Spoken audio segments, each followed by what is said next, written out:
My deadbeat biological dad was out of my life by the time I, 21 male, was 1. My mom married my dad when I was 18 months old and he adopted me. Apparently, deadbeat married a few years ago and adopted his wife's daughter, and then he dropped dead earlier this year. The widow was told about me and she decided I would become her daughter's big brother and act as though my deadbeat was my dad in any way.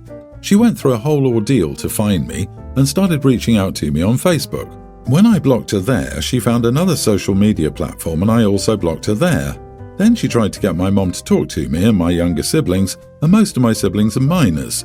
One of my siblings has an art page where they post stuff and they had to close that because she was trying to access them there, and yes, they are a minor.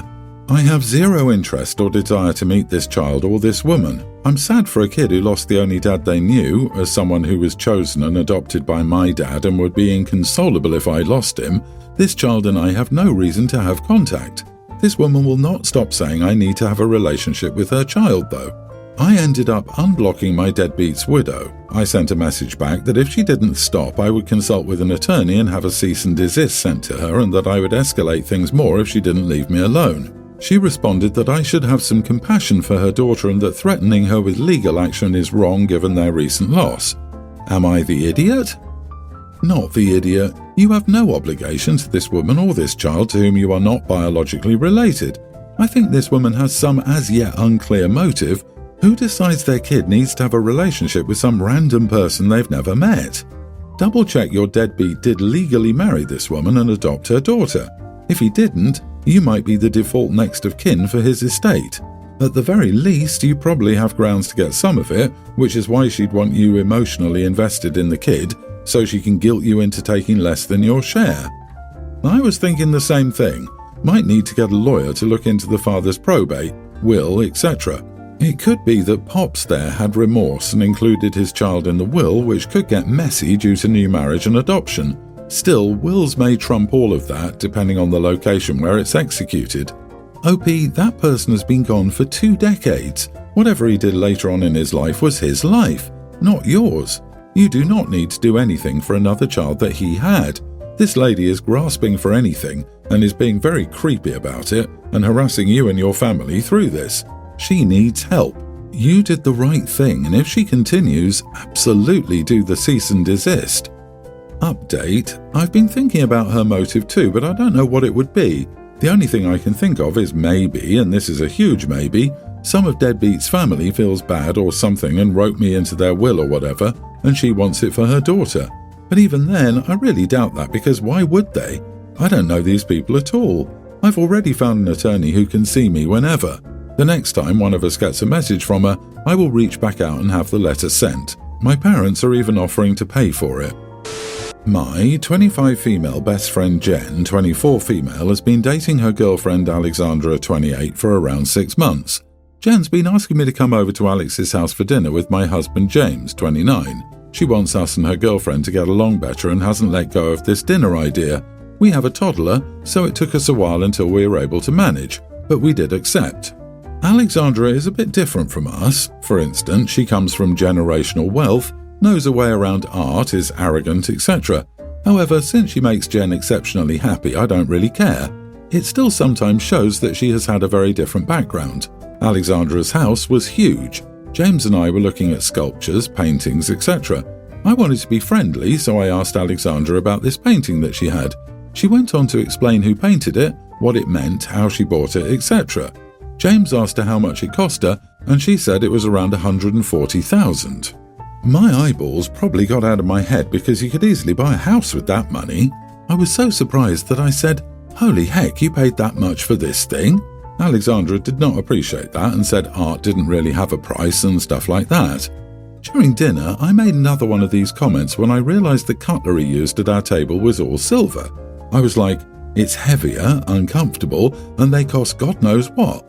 Alexandra clearly didn't like this comment too because I saw her squeezing Jen's hand a bit, but thankfully she didn't say anything. After dinner, Jen told me I'd embarrassed her with those comments. She said she wanted us and Alexandra to bond better, not the other way around. She's still upset with me. Am I the idiot? Edit: Jen is also much more comfortable financially, but she spends money way more reasonably, unlike her girlfriend, which is what caught me off guard. You are the idiot. You acknowledge she came from a privileged background.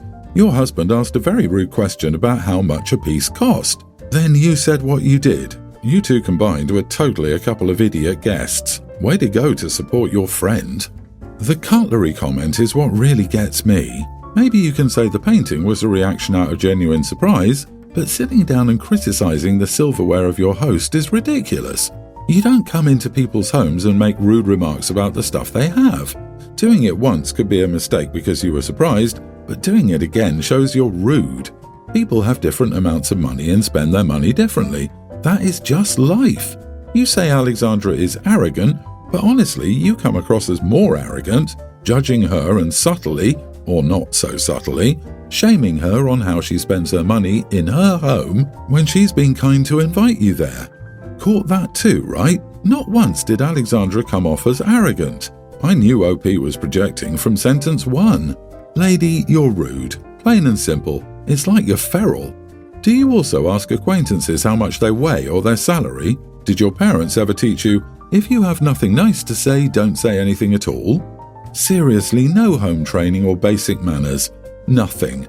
Feral is precisely the right word to use. Next time they visit you, I hope they ask if your couches were from a flea market and that they didn't like your Dollar General cutlery because that's what you did to them.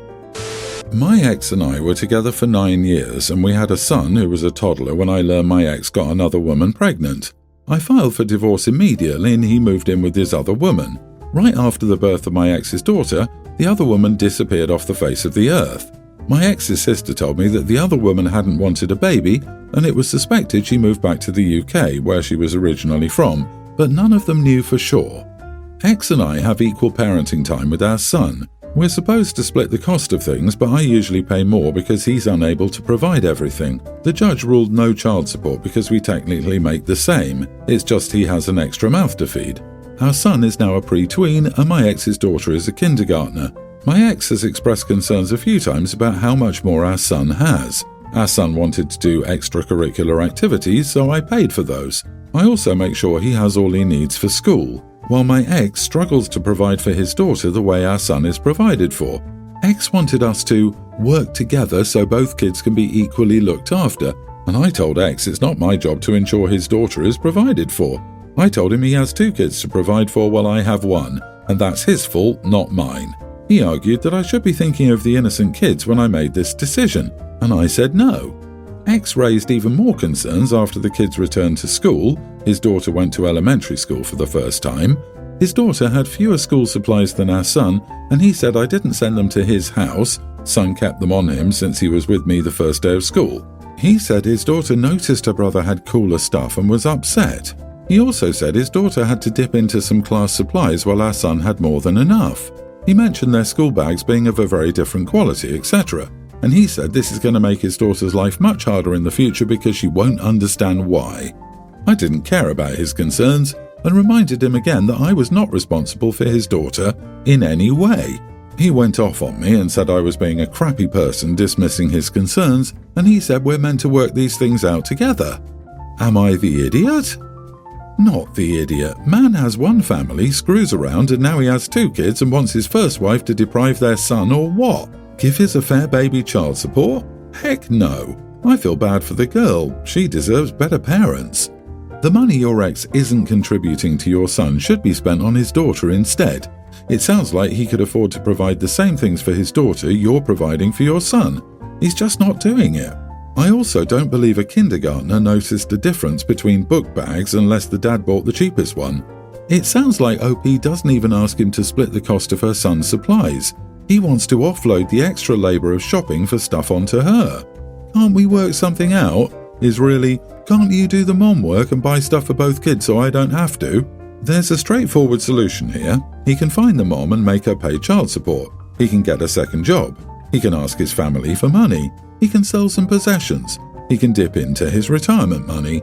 He can get rid of cable. He can switch to generic brands. He can learn how to count cards in Vegas. He can start an Etsy store. Does the girl's mom's family not help? Is her name not on her daughter's birth certificate?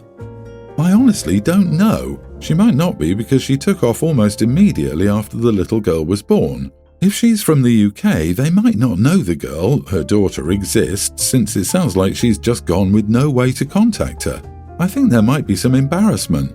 From what his sister told me, it sounds like he didn't know much about her, and he might be ashamed to admit he doesn't know exactly where she's from and maybe doesn't even know her full name. His sister said there are a lot of things he couldn't answer about her. Wow, that's wild. Unless she gave birth in the back of a cab and jumped out before he got to the hospital, her name is on the birth certificate. However, this chick did you a favour. You dodged a bullet. Your ex isn't just an idiot, he's something way much worse. He's stupid. Those are the most dangerous people on the earth. To be petty, I would still try some social media to find the affair partner, or even better, some family, and tell them that she's a deadbeat parent. I don't like her. Neither your ex. I, female 32, am currently 8 months pregnant with my first, which my husband 33 and I are absolutely thrilled about. I'm nearing my maternity leave, not in the US for reference, and I was in the office this week to finalise all the loose ends before I'm off. I'm primarily a remote worker, so while the team has grown quite rapidly over the past few months, I've not had an opportunity to meet every new starter in person. That means there are a lot of new faces this week and I enjoyed chatting with them. Now, it's pretty obvious that I'm pregnant. My maternity leave has been spoken about quite a bit within the team as I'm handing over all of my projects, so new starters have talked to me about the pregnancy while I was in the office. This is not an issue. I'm happy to chat about the baby and our preparations. Still, I was made quite uncomfortable by one interaction this week. Susan, female's 40s, started 3 weeks ago, and I'm handing some of my work over to her while I'm gone. I've met her a few times over Teams, but she saw me in person for the first time on Tuesday. She asked many questions about the pregnancy and detailed, quite graphically, her birth story. It was odd, so I tried to move the discussion on. That's when she said, and I will quote her, "I'm not speaking as your colleague, I'm talking as your friend. If you ever feel or notice something odd, please feel free to reach out. This could be cramping or bleeding or your water breaking, even if you need someone to help you coach you as you prepare for birth." To be clear, we're engineers and Susan has no medical background. I was so freaked out. Why would she offer this kind of help, and why would I call essentially a total stranger and discuss personal details about my body? We've been professional up until now, and this was my first time meeting her in person. I told Susan that I appreciated the thought, but I had a fantastic team of doctors and a very supportive family, so I was okay. Then Susan said, "It's sometimes easier to talk to someone who's been through it, so please call me even if it's the middle of the night and you don't want to wake your husband." I told Susan I was getting uncomfortable because this was not an appropriate discussion for work, and I would appreciate it if we could stick to project-related topics only from now on. Susan seemed quite upset and has been avoiding me at the office and taking much longer to reply to emails. I mentioned what was going on to my mom, and she said that I was too harsh and when Susan was clearly only looking to bond with me, and this was the only way she knew how. My mom said I should have told her the office wasn't the place, but I shouldn't have shut down her offer to help. She said maybe Susan was trying to make a female friend at work or just came off weird. So, was I the idiot? Susan is definitely a weirdo. I'm feeling creeped out just reading what she said. It's best she's upset and now avoiding you. If you hadn't told her that her comments were inappropriate and making you uncomfortable, think how much worse she could get going forward.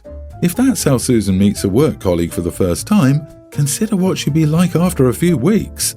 Yeah, if something seems off in the middle of the night, let your husband sleep and call me, your new co-worker, instead, is deeply unhinged. If OP had encouraged it in any way, Susan would start calling it our baby and lobbying to be there at the birth. OP, I think your mom is right. Susan is likely not a complete psycho as people are making out.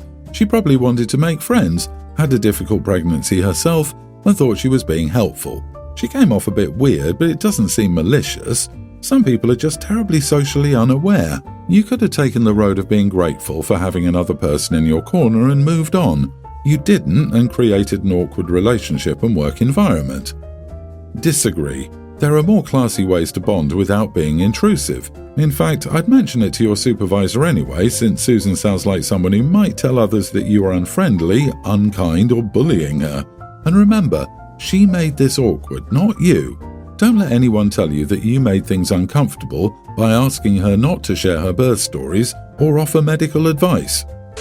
My male 41 wife, Jane, turns 40 in November. I bought her a pair of AirPod Pros a few years ago for her birthday since she needed new headphones. I've got a set and she borrowed them a lot, so I knew she'd use them. She loved them. She takes good care of things, but since then hers have started acting up, glitching and losing battery quickly. I know it frustrates her. Mine don't have these issues, but they're obviously not brand new as I've had them a couple of years. I can get a new pair for free through my job. I don't need a new set, but why pass up the opportunity? And since her birthday's approaching, I plan to give her my old set. I want to clarify that I'm not planning on only giving her a pair of used headphones. I've got 3 or 4 other gifts that she'll love. That being said, I worry that she'll see me giving her my old pair as hand-me-downs or as me splurging on myself instead of on her. I wouldn't be surprised since I myself might feel a bit of resentment if someone bought themselves a new item and gifted me the old one. I don't want to pass on the opportunity to get a new pair for free. I also don't want to toss out my current pair, and I'm sure it sounds selfish, but I want a new pair for myself, not get a new pair and give it away. So, I guess my question is, would it make me the idiot if I gave her my current, used pair while keeping the new pair for myself? You are the idiot. Are you aware you have a brand new pair you could gift her instead of giving her your old ones? I can't figure out the logic at all. If you're passing along your old ones, it's not a birthday present, it's a, hey, I got new AirPods, enjoy my old ones. It's her 40th birthday. Just get her a good present and don't make AirPods any part of it. Agree, this is so strange. Why didn't he first think of giving the wife the free ones? This is bloody bizarre. Dude, if you want the new pair so badly, keep them and buy her new ones. And consider your old ones spares that either of you will be able to claim if the new ones start acting up. Taking the new ones yourself and giving her your hand-me-downs would only be appropriate if you were not giving them as a gift. Doing it as a gift is tacky.